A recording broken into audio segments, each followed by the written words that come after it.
when you get the recording, when you watch it, and we'll be delighted to answer them. So hopefully you get a ton of value from this session, and we'll spend the next 60 minutes or so talking all about events. So just a little bit of background, really. We run a LinkedIn Live or not live every month. Basically to coincide with the release of our DashDot, which is our ABM magazine. And this month's issue rather was all about ABM and events and event strategy. And I know, interestingly, Nick talks an awful lot about this and has done a few posts recently about events, and we can talk a little bit more about Nick's experience. But I think there's three key points that we raised in that edition. One was talking about where you should run events, whether your place or theirs. And actually, Emma's got an interesting take on that, your place or theirs. The interesting thing was actually how do you go from zero to revenue, and thinking about the revenue you can actually get out of events, and not just swiping some badges and having some nice handshakes, etc. And the last thing was actually how do you go internally to the business and prove the value of what you're doing. And depending on which company you're in, events can or may not rather be a big part of what you do, or you may need to educate people on what you're doing and why you're doing it. And so how can you justify that expenditure, which is not a small amount, and how can you come back to them and say, look guys, this is what we did, and this is why we did it, and this is what we got from it. So let me just introduce, I mentioned Nick and Emma at the top of the show, but let me just introduce Emma. Originally I was going to have one of my colleagues, Josh, on the show, but unfortunately he fell ill, and then I thought to myself, who on earth do I get to replace Josh with 2 days to go? And this is what I love about LinkedIn. The name that came into my head was Emma's, and that just shows you the relationships that you build, and the people that come into your stream, and how you think about people when you associate with different topics. And when I thought about events, immediately Emma, I pinged Emma a couple of days ago, and she was very gracious, and she said thank you. So Emma, thank you for coming on the show. Let me just tell the audience who you are. Emma has obviously been involved in events and event management for a long time. I'll say 20 plus years. Her career has actually included 22 and a half years at IBM at the Big Blue, where in the latter part of that career, she was heading up the event strategy.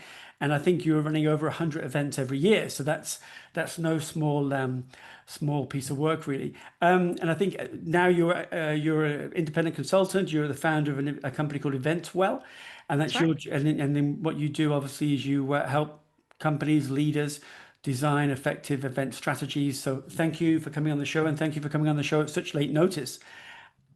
Great to be here. Thanks for having me. And as for Nick, I mean, I don't know whether I need to introduce Nick. Normally I don't need to, because Nick, I mean, I met Nick 5 years ago, and when he was at a company called Logix, was it?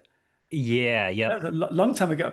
And then since then you've gone through such an amazing career, and not just a career in terms of the companies that you've worked for and the roles that you've actually done, but also an amazing career from a personal point of view, and a personal personal branding point of view, and the way that you've grown. And you're an author now of B2B influencer marketing, I think is the name of the book that you've released. And you've done everything from field marketing, evangelism, customer marketing, ABM, of course. So I mean, we're super lucky to have you as well. So thank you for coming on the show. Yeah, appreciate you having me. Okay, let's just hit you guys with one question to start off before we dive into the weeds. Why do you think that most events fail? Who wants to take that? Yeah, Emma, go ahead. That's a curveball. Why do most events fail? I think typically it's because you haven't necessarily got a clear view of the outcomes that you're trying to achieve. That might be one reason for it.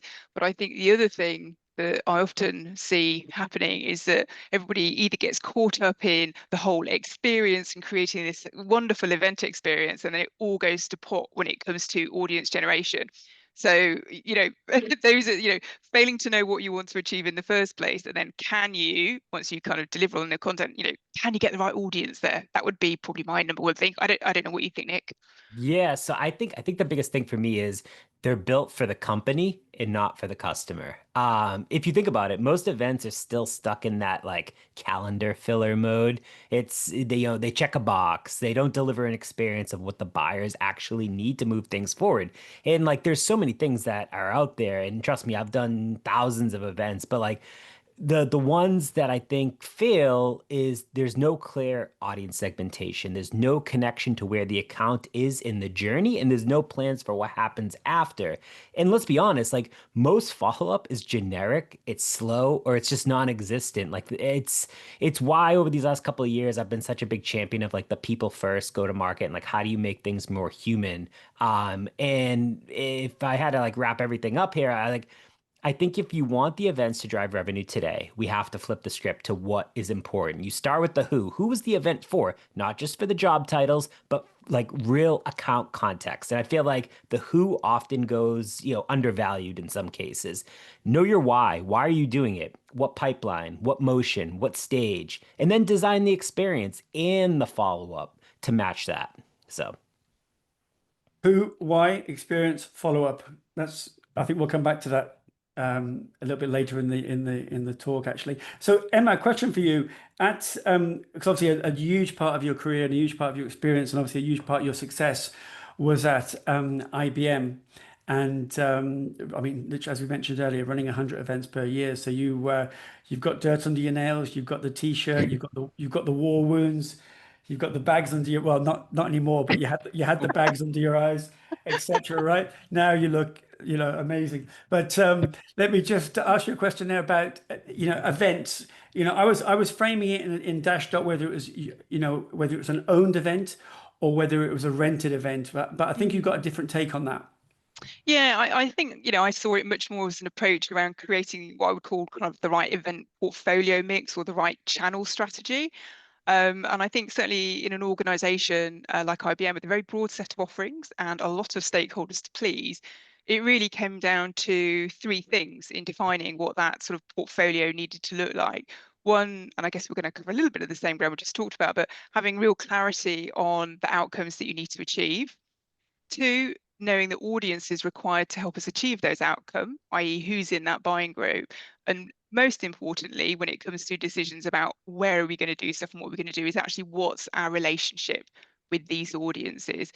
And I think, we would do a lot of work looking at the sort of outcomes that were required. Sometimes it was like, we want net new clients, or we just got to create new pipeline, or it's progression, or it's, deal velocity, how are we closing more deals sooner? So getting that real clarity on what the outcomes required were as part of that planning cycle was a very important first step. And I think from an audience perspective, being clear, is it that we need to broaden the sphere of influence within the account? Decisions rarely made by one person. So, who are the roles? What are the messages that are going to resonate for each of them? And actually, is it about new relationships, or actually we trying to strengthen those relationships? And when it comes down then to that final piece of, well, where do we do it? Well, have we actually earned the right to invite ourselves to their premises? I think client side and proprietary events to a large degree, they play a huge part where sort of trust and credibility have already been established. And I think that if it's still the early days of a relationship, it is important to work with parties that are trusted by clients and prospects, such as business partners, third-party event producers, credible in their space, or perhaps smaller, more bespoke sort of membership community type organizations that can really yield dividends.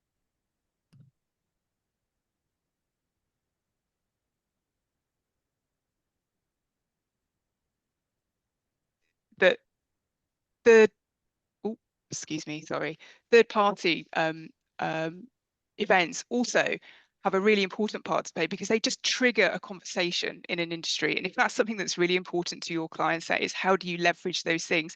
So it was really the importance of looking at the business outcomes, the audience, and actually your relationship would help you then define what is the right mix of events that you need in your portfolio to deliver your outcomes, because they change all the time. And budget and resources are just the other part of that sit on the outside of it. So it's very much a juggling act. Yeah, I mean, Nick, you probably concur with that. There's an awful lot of juggling involved, right? Yep, 100%. Yeah, absolutely.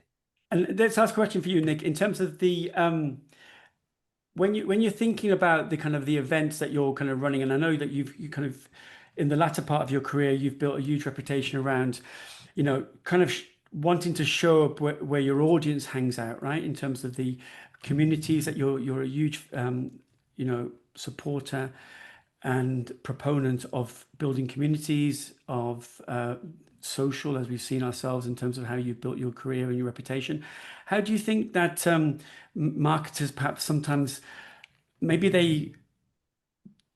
they overvalue perhaps their own events, and they probably maybe undervalue perhaps other events that they could attend, or perhaps working in partnership with other I mean, how do you see that whole thing playing out?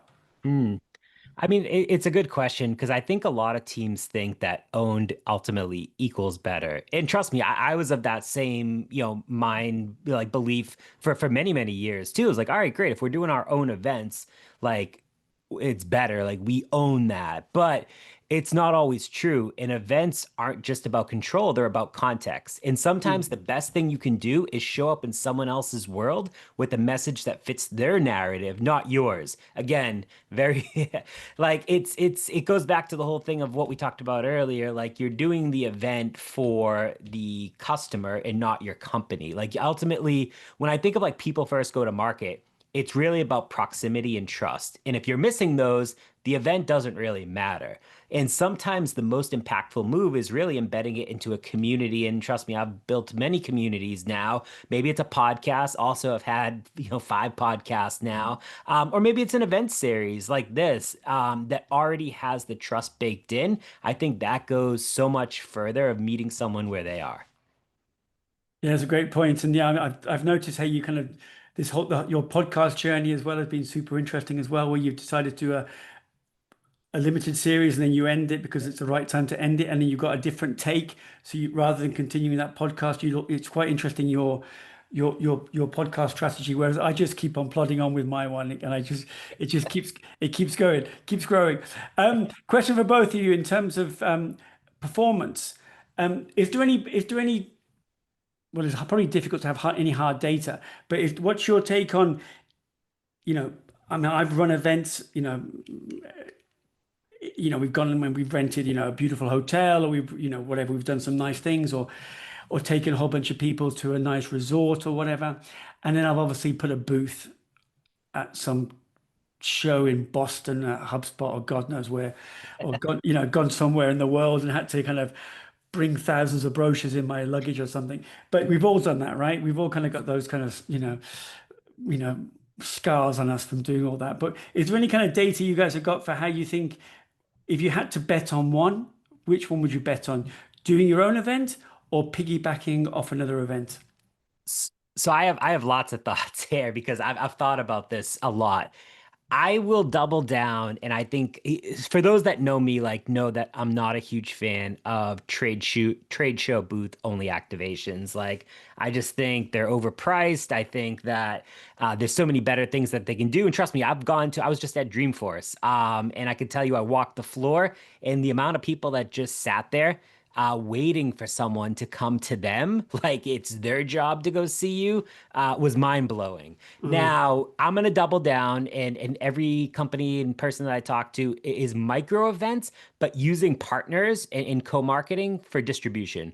And I will take that and create an experience with a group of like-minded companies. Maybe it's tech partners, maybe it's channel partners, whatever, API partners, doesn't matter, or just friendlies in the space.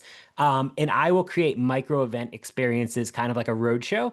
And those I will take those any day of the week. I like that. Go ahead, Emma. Yeah, no, I totally agree with you, Nick. Those aspects are so important. But I think that I still kind of remain open-minded, depending on kind of where you are in terms of your market presence. And actually, depending on kind of what you're selling and what you're doing, actually, if you've got an opportunity to create like an amazing, immersive kind of activation that's really going to sort of knock the socks off people, actually, I think there can be a place for those sorts of places at trade shows, because it's about really getting you all perhaps on somebody's front of mind that they weren't there before. But I think for all of these things, it's kind of like there's no right and wrong. It's clearly about actually what's the outcome you're trying to achieve. And I think from an ABM perspective, I wholeheartedly agree with you, because you've got to be so targeted. You've got to drive that engagement. You want to be kind of turning up at those events because people are there, but you want to be having kind of like more of a bespoke kind of conversation with them, which you can achieve for much better value for money by doing kind of like these side events, and if you can make it work that way. But I think these things all have their place. You've just got to be clear on the outcome you're trying to get to. Yeah. Oh, I was gonna say 100% agree. And I love the immersive booth experience. Someone was just I saw this on LinkedIn yesterday, I think it was, and I think I don't know if it's like Outreach or whatever. I think it's like Outreach's event or something. Maybe it's happening in London. But someone had a booth that had like kind of like a Halloweenish like vibe, and it was cool. It was different. It was like those types of like booth and like kind of like immersive experiences within that booth are what I agree. Like I would double down on something like that. But like I just think that so many people are like, all right, great. I just want the turnkey. Like let's just keep things moving. And it's like we're gonna sit here, we're gonna scan people, we're gonna hope for the best. Yeah. No, I think it's interesting. I think sometimes I'm always surprised when I see very big brands that have these booths, as you said, Nick, that they haven't really thought it through, and they've put the same old stand up, the same old literature, the same old people probably get rolled out once every event, and the suit hasn't been ironed very well, and the poor people have probably got mismatching socks. What I will say though is I think that it also Yeah. comes down to I think the enablement. I think that's really important because I think if you're going to turn up to a show like that, you have to set the expectation with the team working on that stand. Like it is our job to go out there and engage with customers, be passionate, and then as marketeers, it's our job to sort of say, well, how do we make that easier for our sales teams who are working on that show floor to actually do a good job? Have they got the tools that they need to make it really easy to engage with somebody? And then are you tracking that? Are you measuring it? Because that's how you can drive performance from those sorts of presences. Well, one point I was going to actually ask both of you is, from all the events that I've run, I always found that my best events people were never the salespeople. They were actually my subject matter experts in the different companies that I've worked in, who were just great talkers. And they knew their subject inside out, and they were able to engage with people and talk to people. And they were just outgoing people anyway. And they didn't have an agenda of, oh God, where we're going to find people, grab them, look in their eye as they walk past, that kind of whole thing. And I always found that they were by far the best events people, and they had the most interesting conversations, and they were the ones who actually brought people for demos or whatever we had to do on the stand. But what I was going to mention, Emma, I interviewed one of your ex-colleagues, Andrew Watkins, Andy, who's a good friend of yours, and he was explaining some of the amazing events that IBM have run. And you were talking about immersive, but I can't remember exactly the event, but it was something, maybe it was to do with Watson, that whole AI thing that you guys have. But he was saying that they kind of built this, it cost a fortune, they dropped it into some show, and it just blew everyone's mind away, right? Well, IBM has done lots of fantastic things like Lots of that, and those. yeah, no, and but I think that I mean, some of the stuff that I did with Andy is we sort of got involved in sort of like oh, I can't remember the name of the thing, the technology now, but you basically like creating holograms and sort of doing personalized messages to people and things like that. I mean, it's just cool, different, quirky stuff, and it's enough to make people go, oh, what's that? Just like how do you tweak somebody's curiosity, really? Well, just one more question before we move on. Actually, it helps if you're a really kind of innovative company, got super tech, a name like IBM, etc. But what do you do if you've got some kind of standard bit of technology? Nick, what the hell do you do? You Dress up, rely on dress the up, dress up in Halloween? Well, I think you rely on the people and the other activations that you can do. Like I think that there's people, whether it's subject matter experts or like, I mean, I have seen some salespeople that are really good and just personable people. And some of those salespeople came from marketing, maybe that's why. So they have that background. But I think it's just like it's understanding why we're there and being able to be friendly and go out there and not be afraid to go beyond just the edge of the floor of your booth and like go out and have those conversations. Another thing, like even if you don't have like the flashiest tech or the biggest budgets, like everyone has cell phones. Well, like go out there, create content with your cell phone, whether it's with customers, prospects, take selfies with some of the key accounts that come by your booth and like use that as a way in your follow-up. Be like, hey, remember this picture that we took together? It was really great to meet you. And things like that. Like there's so many like low cost things if you don't have like the coolest name or, biggest budget out there that you could still do to make the experience impactful. Yeah. Anything to add, Emma? Oh no, just reminded me. One of the last shows that I did when I was at IBM, we were at NHS Confed, and some of the girls bought these like B rucksacks because IBM, and they were sort of going around their t-shirts and their yellow rucksacks, and everyone's going, "Oh, what's that?" And they were sort of taking their photos of rucksacks everywhere and creating a bit of a social campaign around it, and we got loads of traction with it. And those rucksacks cost next to nothing.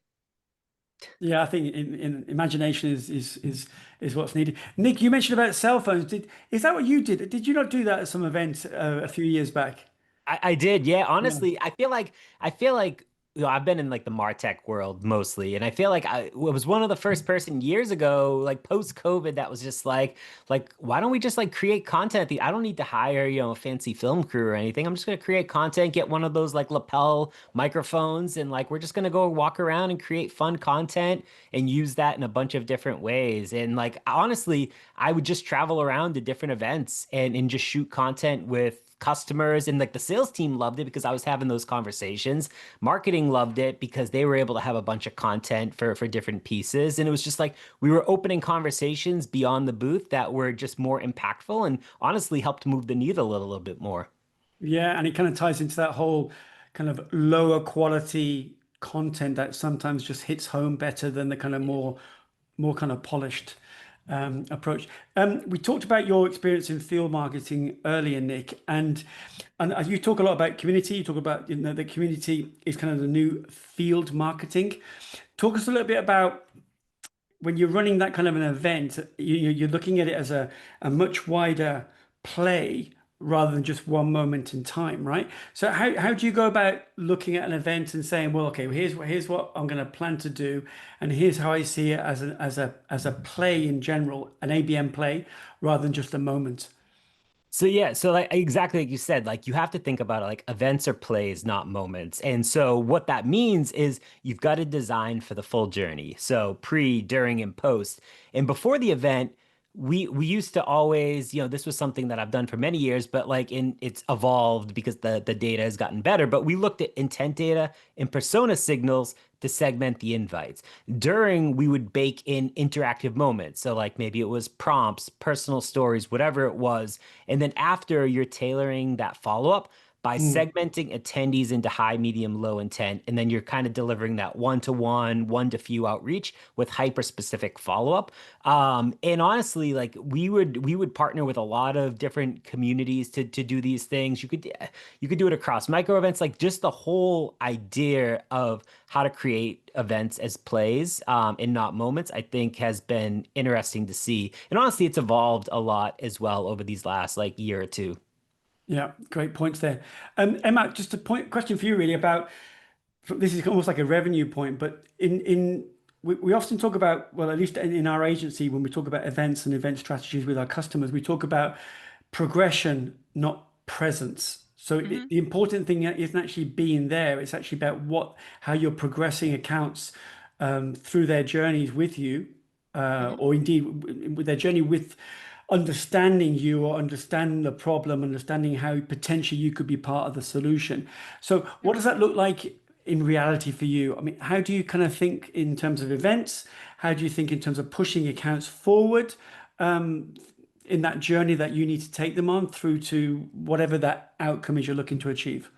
Yeah, and I think we always the language that we use back in IBM is that we would take a campaign approach to each event. Event is not something in isolation. So exactly iterating, what you're saying, Nick, it's all part of a system, if you like, of things. And I think in order to really progress things, you have to start at the beginning, and that's kind of precision audience generation. So back to what can marketing provide in terms of kind of intent data and account lists and all the rest of it. But at a very basic practical level, it's okay, like literally, who do we want at this event? Okay, right, sales. Who are you going to make sure you're bringing to this event? Who do we think, if we go out to some of our influencers, who might they bring? What do we think we might get from our email shout out? What do we think we might get from LinkedIn? And then if you're doing that and planning that in advance with enough time, you can then track towards your success, and you have the opportunities to spot a problem and then make an intervention. It's kind of like, we really wanted these people. Well, we've only got 30% of these people registered. Who was on point to get that done? So, it's trying to find a way to work with the teams in a way that is encouraging, but is dynamic enough, but still buys you time to help people realize that, we're expecting something of them. And some of that is down to, agreeing upfront with sales leaders potentially around, what are you going to sort of commit to on behalf of your team? How do we get the buy-in from the team to do that work? But then following that up with the preparation for the follow-up. So have we enabled people who are doing the follow-up with all of the right assets, next best, next offers to offer people, and are they ready to go? And the bit that glues all of that together is, depending on the level of activity within your event and what data you're capturing, how easy is it to then pass that data through the system from your marketing platform into your CRM systems? Because I think, some of the things here, we've certainly done, all these events where we had lots of different touch points that we wanted to communicate back, but actually, the ability to get that level of information into the CRM system so that the person following up really knew what that person did at the event was actually quite difficult, and involved lots of spreadsheets and concatenating data and all the rest of it. Things have moved on, I'm pleased to say, but that whole end-to-end piece of, getting the right audience, tracking it, getting the data on site, getting that to the people who need it, making sure that the people are ready to follow up, that day, next day. It all just requires planning. Yeah. Anything you'd add to that, Nick? No, honestly, I think it was, I 100% in agreement with that. And I suppose a question for you, Nick, in terms of when you're looking at an event with your ABM hat on, and you've got a set of accounts that whether they're net new or whether they're existing customers or whatever the objective is, are you kind of, how do you look at the picture of the event and say, right, okay, this is what I'm planning to do. These guys are net new. These guys are existing customers. Here's how me and my team are going to spread our time. How do you think about it from that point of view, from an audience point of view? But yeah, from an audience point of view, I think ultimately, every event should map to a funnel stage ultimately. And like, there's so many different things that you can do across those different funnel stages. So like for early stage, when I think about the different types of audience, it's like, you got your partner events, you got your creator collabs, which, I'm a huge fan of. And I think honestly, in events, I think it's way undervalued right now. I think there's some companies that are doing them. I think there should be more companies that are doing them. But, you got the ungated content piece. And when I think of like, all right, great, now we've got, that mid funnel, what can we do there? It's like that invite only roundtable. Maybe it's a use case webinar, or maybe it's like a one to few dinner. And obviously, like bottom of the funnel, it's like, all right, what's the problem solution deep dive? What are the customer stories? What are the exec led sessions that are going to help get deals unstuck? And so, going back to like the audience piece, ultimately what you have to do is you have to match the offer to the intent signal, and not just be like, all right, listen, we're just going to do an event to do an event. It's like, great, we have our account list. We know exactly what we need to do. We know where they are because of, all these crazy signals that we have. And you just have to match it, match the intent signal, and then figure out what the experience is going to be. Yeah. One point you mentioned there, creator collaboration.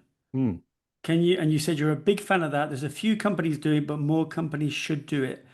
And like when I think about it, like, maybe it's like a certain well-known person is emceeing a roadshow for you. And so you're leveraging them to not only get people to come to the event, obviously you're paying them for their travel and for the engagement overall, but like, they're emceeing it. So it's like, hey, I want to show up because of you speaking. Like, yeah, I know there'll be other people, it'll be a great networking event, but like I'm going ultimately for you and for the person. And it's like if they follow your content for many years and you're known for putting out great content, a lot of people are going to want to go in different cities when they have a chance to meet you. And so that's one way. Another way is like leveraging them at the booths, for example. Like, what can you do to help create, fun content? I forget what event it was, but I think it was Salesforce. I saw them. They had oh my God, what's the guy's name? Uh, the Corporate Bro. They had Corporate Bro at their booth. And like they had one of the busiest booths. They didn't even have like a big flashy booth or anything, but they had him there. He was creating a bunch of content. He was like roasting people while he was there. Mm. And it was super interesting. I stopped by. I had no interest in, Salesforce. Obviously, we all know what it does, but like I stopped because of the individual. So And I suppose the question is really from a cost point of view whether that actually turns out to be yeah, a good return or not. Because I suppose depending on the name, as you mentioned, right. um, there's obviously different prices, different price points on terms of notoriety and also what about. But from your point of view, is there any point around when you? I've always thought about this in terms of the relevancy. Do you try to make sure that they're not too far field when you're thinking about these kind of creator collaborations, that the person isn't too off piste or Yeah, uh, I mean, I like them to have guardrails, but I also like they have to be a user of the product or the service or whatever Mm. it is, and like you can't just be like, hey, listen, come to this event, and like you're gonna talk to different people, but like, hey, maybe we did something for the last 6 months, we did other types of engagements and whatever that was, and we felt like we're at a good point where your audience seems to like us, our audience seems to like you. Let's move to another piece where we do some in-person stuff. And then it just starts to continue to snowball from there. Understood. Let's move on to the last segment, which is all about ROI, which is another one of the articles in this month's DashDot, which we'll share with everyone as well. The question we posed in there was, you can't really, go to an event and come back and post a whole bunch of great pictures, which we see every single day on LinkedIn. We've got so many pictures on. I open my feed and it's just people at event X, event Y, event Z, smiling and having a great time. But then the CFO is probably sitting there at his computer, his or her computer, thinking, "Well, did we get any money from that?" So let's talk a little bit about money, ROI. Emma, a question for you. I don't think leadership, CEOs, CFOs, they don't really buy anecdotes and stories from us marketers, right? They don't. They might entertain us for a little while, but they'll soon get bored of our anecdotes, right? So Yep. they buy proof, they buy numbers. So what do you think? How do you approach that whole point around metrics? How do you talk to leadership about that? Yeah, so and again, I think it's about sort of trying to find a language that works for yourself and all of your different stakeholders. And I think, obviously ROI has got to play an important part of that somewhere along the line. But the question is, what metrics are meaningful for your company? So for every £1 that I'm spending on an event, am I yielding £5, £10, £20, £100? What is normal for me? And actually, how does that yield vary for the different types of events that I'm delivering? Um, I think that, obviously pipeline velocity's got a really important place in terms of a metric because, if I'm getting money into the business more quickly, then that's something that a CFO is going to listen to. And the question then becomes, what is the business logic that we can agree counts and is meaningful? So what was the deal closure rate, before? And then what is it when events are engaged, and have we got the ability to interrogate the data to sort of Mm. prove that point? And it's the same as well for things like cross-sell and upsell. Are we making the deals bigger? Are we putting new product lines in? And again, what's the business logic? If something is added within 30 days of an event, does that count? Or for your business, is it 45 days or 60 days? What is how does your business flow? What are your sales cycles like? and what sounds like an improvement versus not an improvement. And I Yeah. think it's about just trying to bring all of those aspects together to work out how you're going to define what success looks like for your company across your different stakeholders. No, so I think the definition is a key point that to define it at the beginning. Nick, what would you add to that? I would say, when I think about influence, like influence is vague. It doesn't close deals. And so like if I was going to think about what should marketers like replace influence with, I look at like, pipeline created, velocity acceleration, engagement by buying team.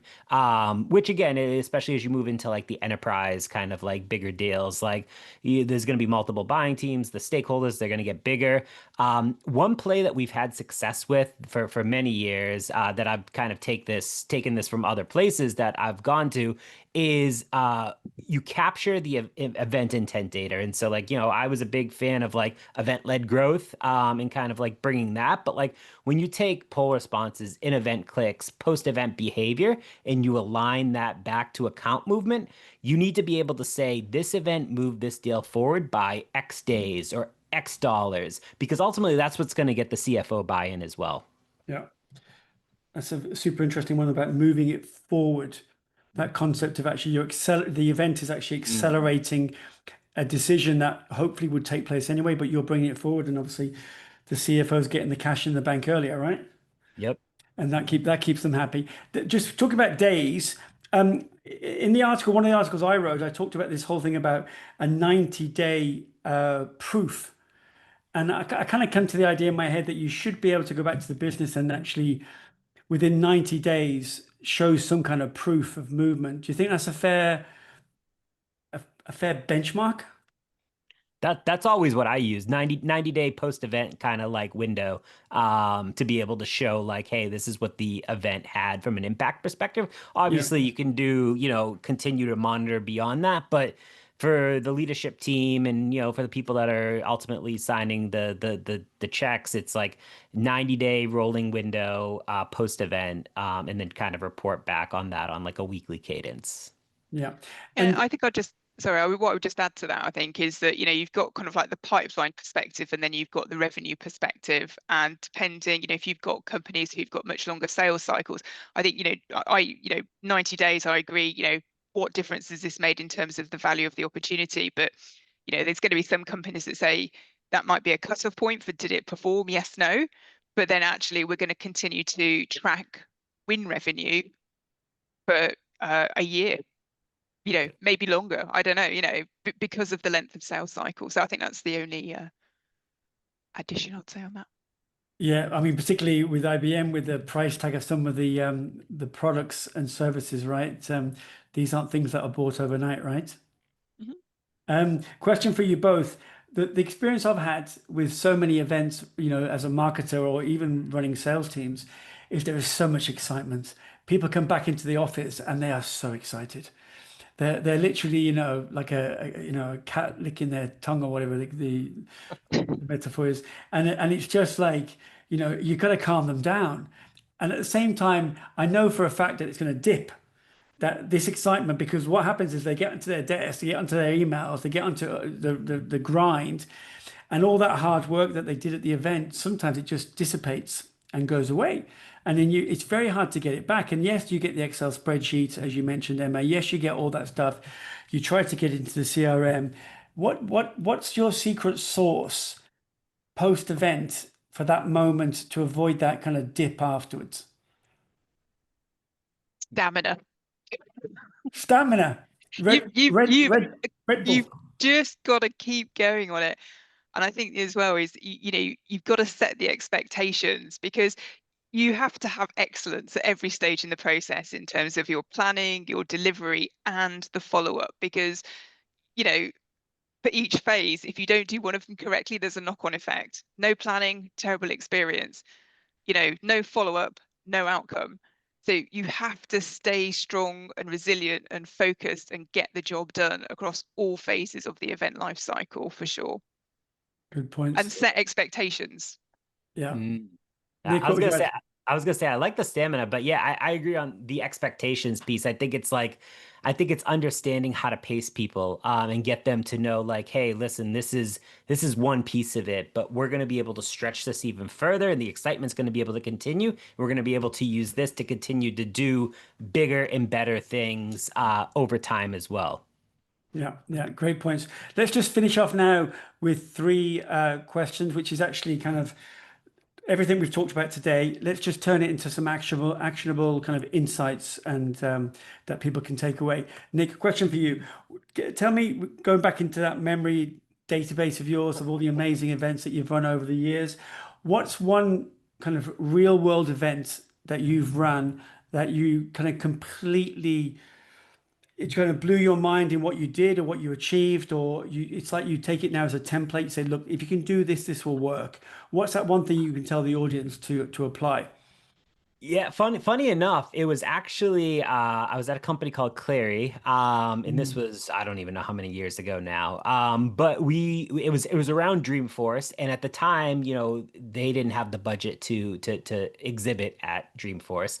And I said, why don't we rent like 7 suites and we'll bring our executive team in and we'll do these meetings, but we'll make it a whole thing around gamification. And they were like, do you think that's actually going to work? And like, we needed to hit a big number from this specific event. And I was like, yeah, let's do it. And so we got everyone on board. The enablement plan was amazing. Obviously we had some spiff incentives for the BDR and the sales team as well. It was a contest and there was leaderboards. And obviously when you see a leaderboard in front of a whole company and your executive team can see the leaderboard, no one in mm, sales wants to be at the bottom of the leaderboard because, hey, when the hammer comes down, you might be out of a job at some point. So everyone was 100% on board. And for that specific event, we booked, I think it was 210 meetings across 7 suites that we had across the hotel from Dreamforce that we booked a while ago. And that was our only activation. And people were saying like the amount of pipeline, and not only pipeline, like close one revenue and acceleration of big enterprise accounts, it was fantastic. And so a big believer of that. The only other thing I would say is, again, just coming back from Dreamforce last week, I worked with Reach Desk, and we kind of ran a no booth activation this time. We actually had an LED truck, so I'm also a big believer in out of home, leveraging out of home for a lot of different experiences. And so we shifted basically this messaging around it, like how to make your marketing unforgettable. And there was no budget blowout. It was just like smart targeting. We had the buzz. We had a high value follow up, and it reminded me that great events don't start with a logo wall. They start with a strong POV and an yeah. experience that people want to talk about. Thank you, Nick. Two great Reach Desk, good friends of ours as well. Yeah. So great story there as well. And Emma, question for you. In terms of, we talked before about you've run 100, you used to run 100 events per year. So obviously that was kind of a marathon of events. Tell me kind of one kind of aha, kind of wow moment that you had from those events, perhaps. Yeah, I mean, I also say that I did work agency side for 16 months, and that's even more events. That's proper hardcore. Oh, I think for me, I mean, at the end of the day, like resources are always tight, and when you look at kind of the opportunity and demand when it comes to doing events, it's about recognizing when to push hard on doing fewer things better to ensure you get the right audience, create the perfect experience, get the follow-up done, get the outcomes, etc., versus being open to last minute opportunities with clients, or in the market or in the industry. And I know that I'm more biased towards let's do fewer things better, because I think as well as seeing what happens when you do try to do too much, I also know that there are some amazing things that come from the team when you're put in a situation where you've really got to hustle. yeah, So I think the thing that I've kind of really learned is that you're going to always be put in probably an impossible position because you won't be able to satisfy everybody. All you can do is prioritize. And in order to do that, you've got to ask yourself 2 questions. Is this in service of my key objectives? Is this really in service of what I need to achieve for the business? And the second thing is it a unique time-stamped opportunity? As in, can I afford to miss this moment in time? Or actually, that's a bit of a so what idea. We can do it later because it makes more sense to focus here. So just in terms of that balance and prioritization, perhaps recognize your own bias and try to find the right balance to do the right things for the business. Great, great point. One quick question for both of you to answer. Rapid question, rapid answers. One thing that anyone who's running events at the moment, what do you recommend they fix? Nick?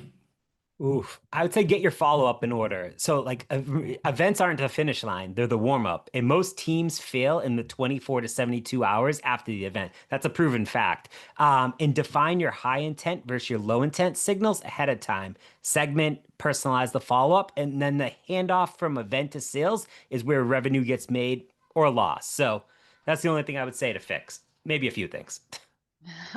No, I agree with you, Nick. I think that's where most people fall down because it's so easy to get caught up in all of the sexy stuff up front, and then like we were saying, like you kind of run out of a bit of energy, and people are moving on to the next thing. But that is the key area that's going to make the difference. So I agree with you on that. Wonderful. Well, that's a wonderful way to end in agreement. Nick, Emma, thank you so much for sharing all your amazing insights on events and event strategy today. And to the audience, apologies for our LinkedIn Live. Hopefully this this will provoke a lot of thoughts in your kind of strategy going forward. And you've got Nick, myself, and Emma here for any questions you have. So just find us on LinkedIn and we'll be delighted to help you. Thank you, everyone. Thank you. Thank you.